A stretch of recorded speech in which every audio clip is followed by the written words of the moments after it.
Now turn to Section 1. Section 1. You will hear a man arranging to get a telephone connection. First, you have some time to look at questions 1 to 4.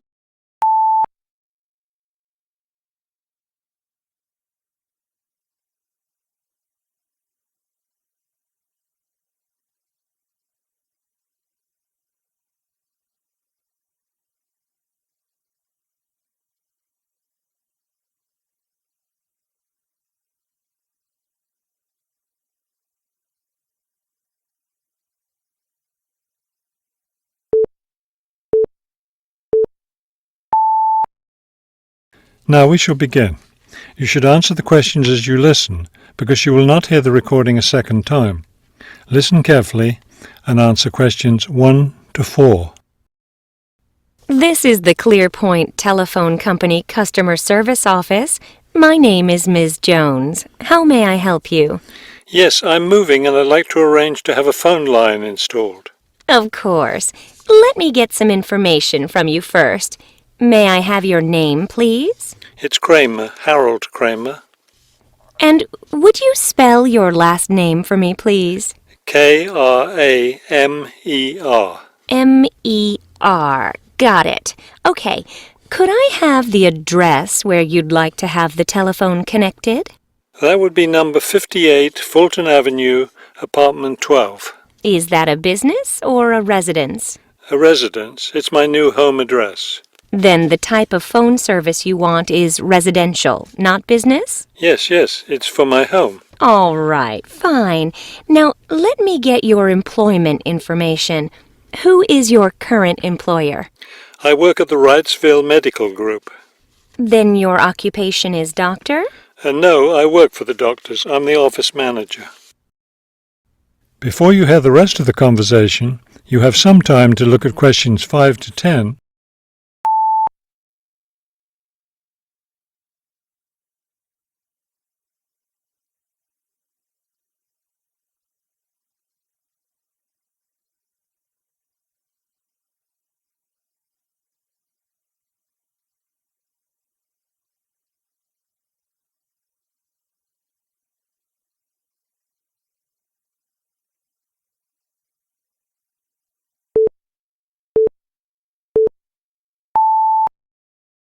Now listen and answer questions 5 to 10. Okay, and could I have your work phone number? It's 637-555-9014. 9014, great. Just one more thing. I need to know how long you've been at your current job. I've been working there for quite a while now. Let me see. 9, that's right, 9 years. Okay, good. You've been there long enough, so I don't need to ask about any other work history.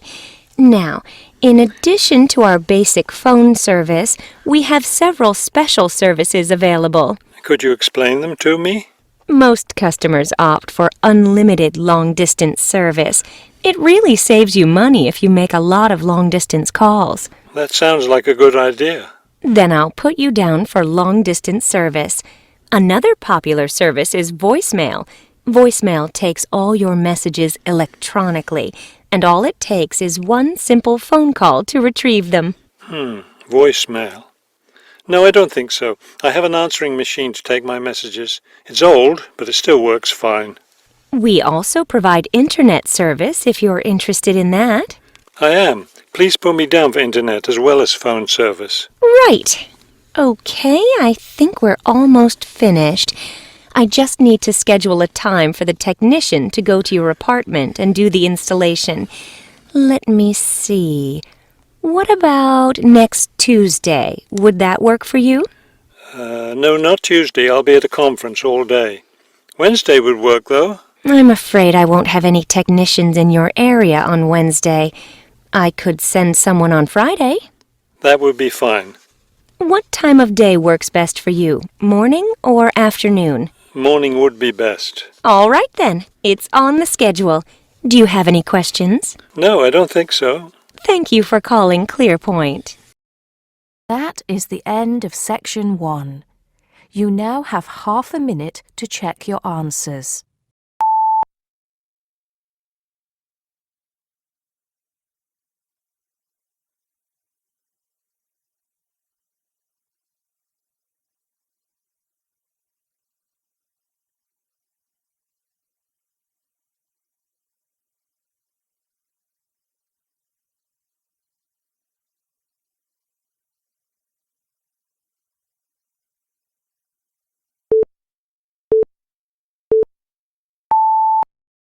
Section 2. You'll hear an announcement which is looking for some volunteers. First, you have some time to look at questions 11 to 15.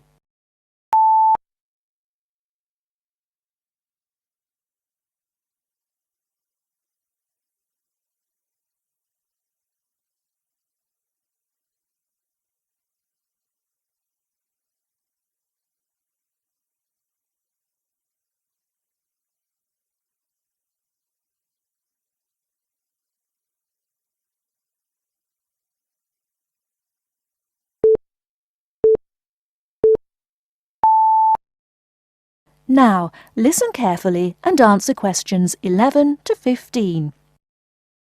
Continuing our broadcast of public service announcements, Worldwide Helpers announces upcoming vacancies for a number of volunteer worker positions. All applicants must meet the following requirements. First of all, applicants must be over 18 years of age. The company apologises, but there can be no exceptions to this rule. Second, persons interested in these positions may not have police records. Minor traffic offences like a parking ticket are, of course, no problem. But, and I quote, past and present drug users and sex offenders need not apply. The employer will, of course, check with the police to verify your clean record. In addition, applicants must supply references from past or present employers or teachers along with their recent CV. These references must testify as to the applicant's work habits and/or character. Remember, these are references from employers or teachers. A note from your dear old mum won't do. Worldwide Helpers assures me that they will contact these references to confirm they are genuine. Although all positions are volunteer, the employer will reimburse some of your expenses. For example, they will pay for transportation to and from the job site. Aside from that, the cost of phone calls is covered. Before you hear the rest of the talk, you have some time to look at questions 16 to 20.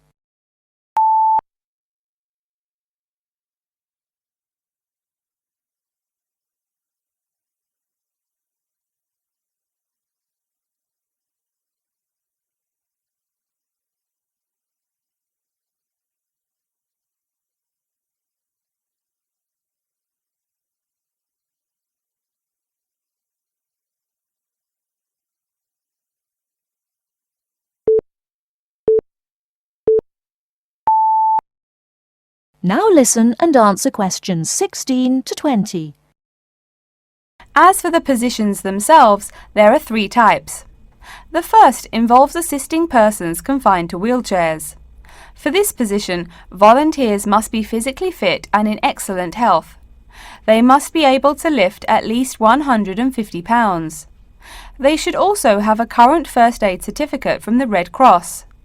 But the most important requirement is that the volunteer must have his own car. On Tuesday afternoons, the volunteers take their clients to various scenic spots around the city to experience and enjoy nature. If you don't drive, but you'd still like to get involved, the centre has a number of openings for people to read to the blind. Readers must, of course, read English clearly. Persons with no foreign accent are preferred. For these positions, you must be available on Monday mornings. Oh, wait, I see a note here. There is one opening for someone who can read Urdu. Apparently, there is a Pakistani blind person who'd like to hear his or her native language, but the other positions are all in English. And finally, there are a limited number of volunteers needed to care for disabled children. I'm sorry, but the information I've been given does not say how many children or what disabilities they have. In any case, you are needed to care for the children for 1 week in August. Apparently, this will be at the close of the summer holiday. I would guess this involves helping them with the routine chores of daily life. Again, volunteers for this position must know basic first aid, be in good health, and be able to lift up to 75 pounds. All applications for this position have to be submitted no later than Monday, August 8th. Applications may be made either by regular postal service, the snail mail, or by email. The mailing address is Worldwide Helpers, Post Office Box 651, East Surrey, BY8 99C. Please write "Attention Mary Smith" on the envelope. Or you can send email to acrawfor@worldwidehelpers.org. That's acrawfor@worldwidehelpers.org. So get out there and do something good. Okay, our next announcement is looking for someone to facilitate tiger breeding at the London Zoo.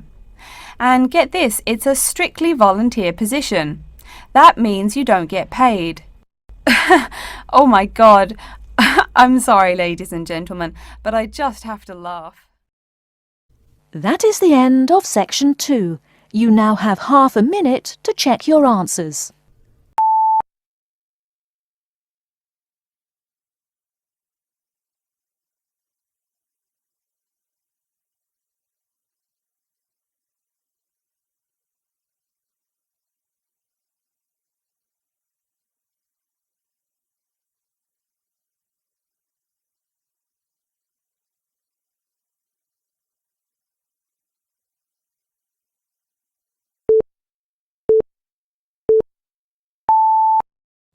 Now turn to section 3.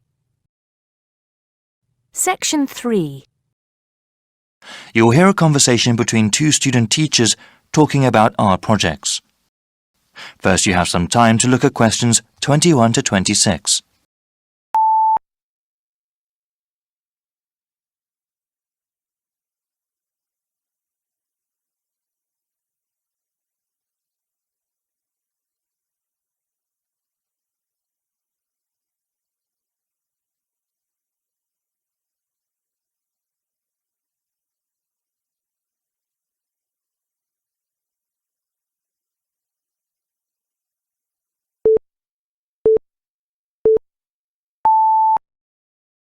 Now listen carefully and answer questions 21 to 26.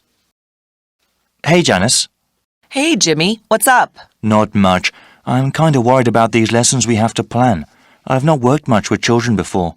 Oh, you don't have anything to worry about, Jimmy. All we have to do is choose a few art projects to do with the kids. Then we have to get the materials for them and do the projects by the end of the month. Okay, that doesn't sound too bad then.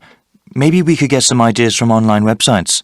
Yep, already did that. I printed out descriptions of the best 5 and I wanted to ask you what you thought. Great, yeah. Let's look over them. Here you go. Some are from a teaching website and some are from an arts and crafts website. We can talk about what kind of materials we'll need and what would be best for our students. The first art project here is called Make Your Own Mask. That sounds like fun. For materials, all we need are scissors, markers, stiff paper and pieces of string. We have all those at the school already. What's the procedure again? You give everyone the stiff paper. There are some basic guidelines the kids have to follow, like where to cut out holes for the eyes and then 1 hole for the nose. The kids then colour in the mask any way they want, or we can ask them to create masks with a theme, like animals or something. That seems easy. Project here. Yes? This one is called Shoebox Dioramas.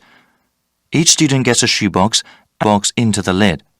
It now looks sort of like a covered theatre stage. The students then have to create a scene inside the shoebox with the materials we give them, including styrofoam and scene, or just somewhere they have been before.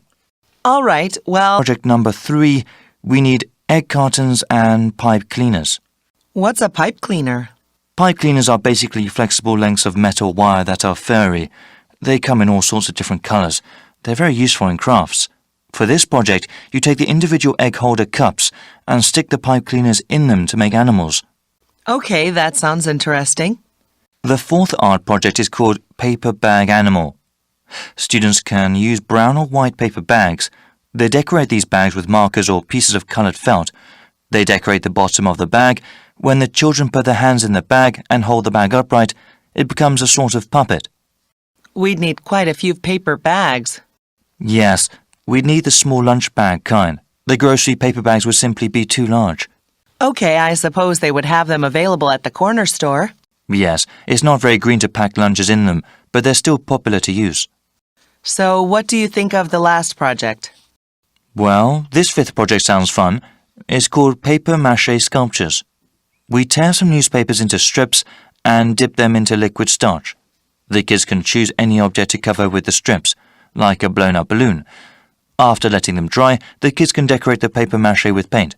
Sounds a little messy. Shall we go over them and see what's good and bad about each? Sure.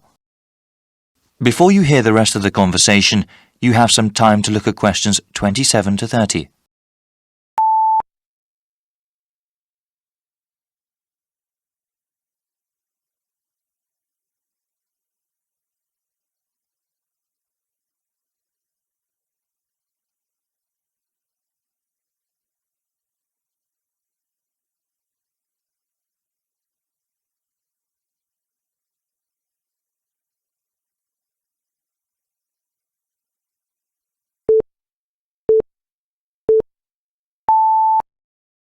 Now listen and answer questions 27 to 30. So yeah, number 1 sounds really easy to do, and you mentioned that we already have all the materials, right? Yes, but I think I wanted to do something a bit more hands-on and creative. I suppose they can wear their masks and play around, but the project is just basically drawing on paper. It might be too easy. I suppose so. What do you think about number 2? Well, it certainly is more creative, but do you think that is too hard? They would have to create whole scenes out of a lot of different kinds of materials. Well, I think that the kids could do it. We would have to give them a little more guidance, but you're right, it might be too difficult for them. How about number 3? I did this one as a child. Yes, pictures as well. It was quite fun, as I recall. Do you think we could get the supplies? I suppose, though unfortunately the craft store in town is closed. It might be hard. I see. Well, then, we'd have to find another way to get them if we do this project. Okay, well, what do you think of the fourth art project? Well, when I first looked at it, I thought it might be good, but you know what? Yes, what is it? Actually, I think our students may have already done the project in another section. Oh, really? You think they have? Yes, I'm pretty sure now, actually. I don't think it'd be good to repeat it. I suppose so. How about the last project? I really like the concept, but it seems really messy. We have to dip the newspaper strips by hand into the starch, then wrap it around something, and finally paint the object after it dries. It sounds really fun, but there will definitely be a lot of cleanup. Well, that's too bad then. I guess I can go online and do some more research. I'll help with that too. Thanks, Jimmy. I'm sure we'll find something. That is the end of section 3. You now have half a minute to check your answers.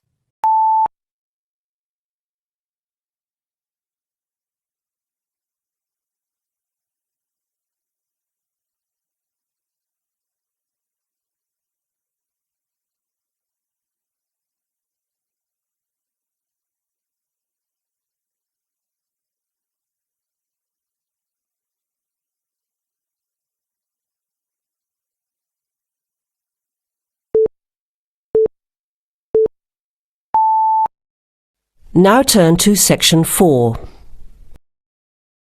Section 4. You will hear a talk given by a lecturer to a group of civil engineering students on the reed bed system for sewage treatment. Before you hear the talk, you have some time to look at questions 31 to 34.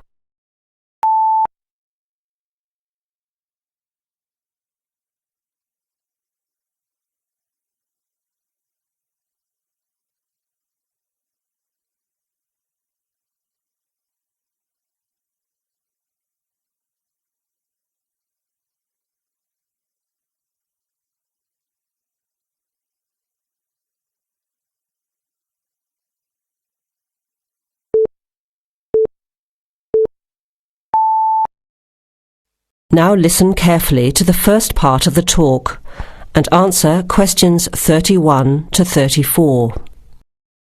Thank you for inviting me to speak to you today about what is now called the reed bed sewage treatment system.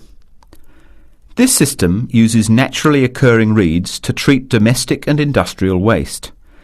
It's an environmentally friendly alternative to normal systems. You all know what reeds are like, don't you? Those tall plants with hollow stems that grow in wet places, like marshes, for example. Here's how the system works. First of all, an artificial marsh is created. To do this, holes are dug about 1 metre deep and usually rectangular in shape. They are then lined with clay or plastic, and the liner is covered with gravel. After that, a system of tubing is laid, with holes in it, and more gravel is added to cover that.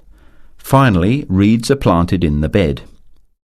The sewage is brought to settling tanks. From there, it is distributed to the roots of the reeds through the tubing. Note that the waste material enters the beds underground and remains underground. The reeds conduct oxygen very efficiently through their stems to the roots system. Here, bacteria work to reduce the waste material to basic elements. What comes out of the artificial marsh is water that has been cleaned through a natural process. The purified water leaves the reed bed through a simple outflow pipe. The water that comes out has to be tested. Sometimes it's held in a pond until it evaporates or soaks into the ground. Sometimes, after testing, the water is discharged directly into streams and rivers. Before the talk continues, with questions from the students, you have some time to look at questions 35 to 40.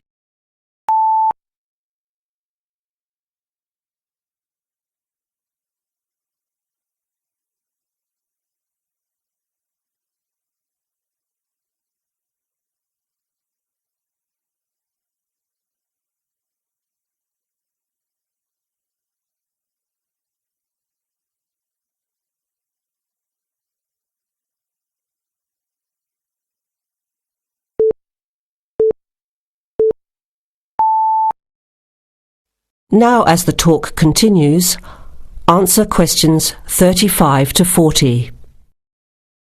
The reed bed system originated in Germany in the 1970s, and installations have been built in a number of countries throughout the world.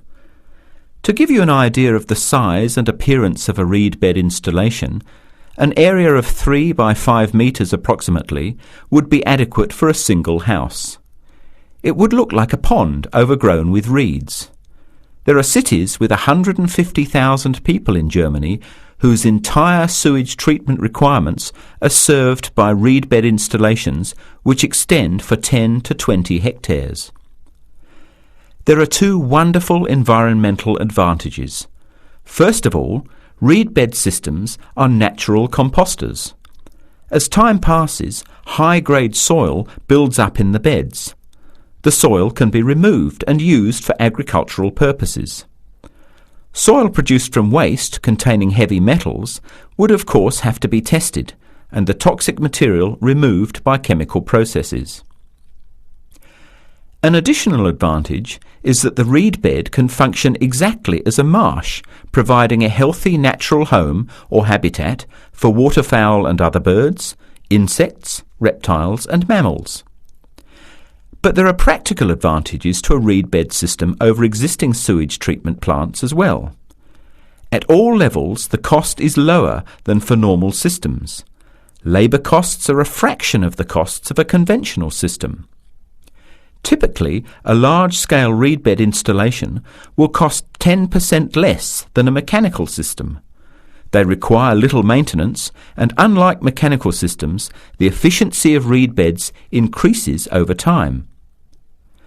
But before we go any further, you must have some questions.